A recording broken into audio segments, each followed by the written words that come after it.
തന്റെ പോരാട്ടം അമ്മയിലെ പവർ ഗ്രൂപ്പിനെതിരെയെന്ന് ശ്വേതാ മേനോൻ. സാധാരണ സ്ത്രീ എന്ന നിലയിൽ പവർ ഗ്രൂപ്പിനെ ഒറ്റയ്ക്ക് നേരിടാൻ സാധിക്കില്ല.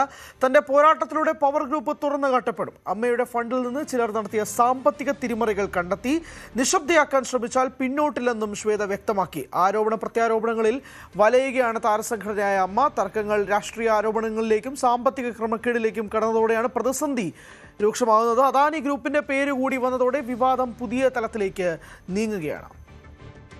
നവമി തന്നെയുണ്ട്. നവമി, മിനിഞ്ഞാന്ന് ശ്വേതയും രമേഷ് പിഷാരടിയും തമ്മിലുള്ള ഓഡിയോ പുറത്തു വരുന്നു. അതിന് പിന്നാലെ കഴിഞ്ഞ ദിവസം അൻസിബയുടെ പ്രസ് മീറ്റ്, അൻസിബയും ബാലപാർവതി ഉൾപ്പെടെയുള്ളവർ നടത്തിയ പ്രസ് മീറ്റ്, ശ്വേതാ മേനോന്റെ ഇപ്പോഴുള്ള പോസ്റ്റ്, ഓരോ ദിവസം കഴിയുന്തോറും ഓരോരോ അധ്യായങ്ങൾ പുറത്തു വരികയാണ് അമ്മ സംഘടനയിൽ.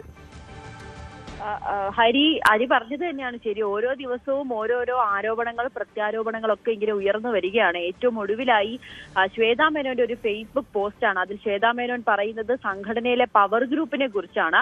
താൻ ഈ പവർ ഗ്രൂപ്പിനെ പുറത്തു കൊണ്ടുവരും, അതിനു വേണ്ടിയിട്ടുള്ള പോരാട്ടം തുടങ്ങിക്കഴിഞ്ഞു. ഈ തനിക്ക് മുൻപുള്ള, അതായത് ബാബുരാജിന്റെ ഭരണസമിതിയിലുള്ളപ്പോൾ തന്നെ ഈ സംഘടനയിലെ പണവുമായി ബന്ധപ്പെട്ട് വലിയ തിരിമറി നടന്നിട്ടുണ്ട്. അതിന്റെ കാര്യങ്ങളെല്ലാം തനിക്കറിയാം. അത് അറിയാമെന്നും അത് പുറത്തു വിടുമെന്നും പറഞ്ഞതിനെ തുടർന്നാണ് തനിക്കെതിരെ ഇത്രയും വലിയൊരു ആരോപണം ഉന്നയിക്കുന്നത് എന്നാണ് ശ്വേതാ മേനോൻ പറയുന്നത്. എന്തായാലും ശ്വേതാ മേനോൻ പിന്നോട്ടില്ല, പോരാട്ടവുമായി തുടരാനാണ് തീരുമാനിച്ചിരിക്കുന്നത്. അതിന്റെ പിന്തുണ മമ്മൂട്ടി മോഹൻലാലിൽ നിന്നും ലഭിച്ചു എന്നുകൂടിയാണ് ശ്വേതാ മേനോൻ പറയുന്നത്. പക്ഷേ അൻസിബ അതിനെ പൂർണ്ണമായും തള്ളുന്നുണ്ട്. മമ്മൂട്ടിയുടെ മോഹൻലാലിന്റെ പിന്തുണ ഉണ്ടെങ്കിൽ അവർ നേരിട്ട് വന്ന് പറയട്ടെ.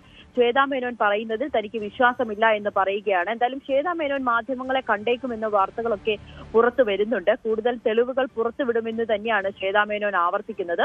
അതിനിടയിൽ ഈ അൻസിബ ഇന്നലെ ടിനി ടോമിനെതിരായിട്ടുള്ള കേസ് രജിസ്റ്റർ ചെയ്തതിന് പിന്നാലെ, കടവന്ത്ര പോലീസ് രജിസ്റ്റർ ചെയ്തതിന് പിന്നാലെ മൊഴി നൽകുന്നതിന് വേണ്ടി കടവന്ത്ര പോലീസ് സ്റ്റേഷനിലെത്തി. പക്ഷെ പോലീസ് ഉദ്യോഗസ്ഥൻ വൈകിയത് കൊണ്ട് മൊഴി രേഖപ്പെടുത്താതെ തിരിച്ചുപോയി. അത് നിരുത്തരവാദിത്തപരമായ പെരുമാറ്റമായിരുന്നു പോലീസിന്റെ ഭാഗത്തു നിന്നും ഉണ്ടായതെന്ന ആരോപണമാണ് ഇപ്പോൾ അൻസിബ ഉന്നയിക്കുകയും ചെയ്യുന്നത്. എന്തായാലും കൂടുതൽ താരങ്ങൾ ഇതുമായി ബന്ധപ്പെട്ട പ്രതികരണങ്ങൾ നടത്തിക്കൊണ്ടിരിക്കുകയാണ്. ഇന്നലെ മാലാപാർവതി അടക്കം രൂക്ഷ വിമർശനം ഉന്നയിച്ചു.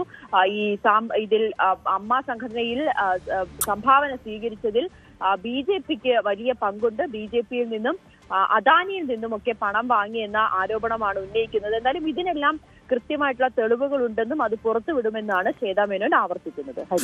വ്യക്തമാണ്, ശ്വേതാ മേനോൻ മാധ്യമങ്ങളെ കാണുമെന്ന് ഏകദേശം ഒന്നര ആഴ്ച മുമ്പ് തന്നെ ഉണ്ടായിരുന്ന കാര്യങ്ങളാണ്. പക്ഷെ അപ്പോഴൊന്നും കണ്ടില്ല. ശ്വേത തുടർച്ചയായി ഫേസ്ബുക്കിൽ പോസ്റ്റ് ഇട്ടുകൊണ്ടിരിക്കുകയാണ്. അതിന്റെ ഭാഗമായിട്ടാണ് ഇന്നും ഒരു ഫേസ്ബുക്ക് പോസ്റ്റ് വരുന്നതും. അമ്മയിലെ സാമ്പത്തിക ക്രമക്കേടുമായി ബന്ധപ്പെട്ടുള്ള കാര്യങ്ങൾ ഉൾപ്പെടെ താൻ പുറത്തു കൊണ്ടുവരുമെന്നും ശ്വേതാ മേനോൻ ഫേസ്ബുക്കിലൂടെ പറയുന്നത്. നവമിയാണ് വിശദാംശങ്ങൾ നൽകിയത്. കൂടുതൽ വാർത്തകൾക്ക് news 18 Keralam YouTube channel subscribe ചെയ്യുക.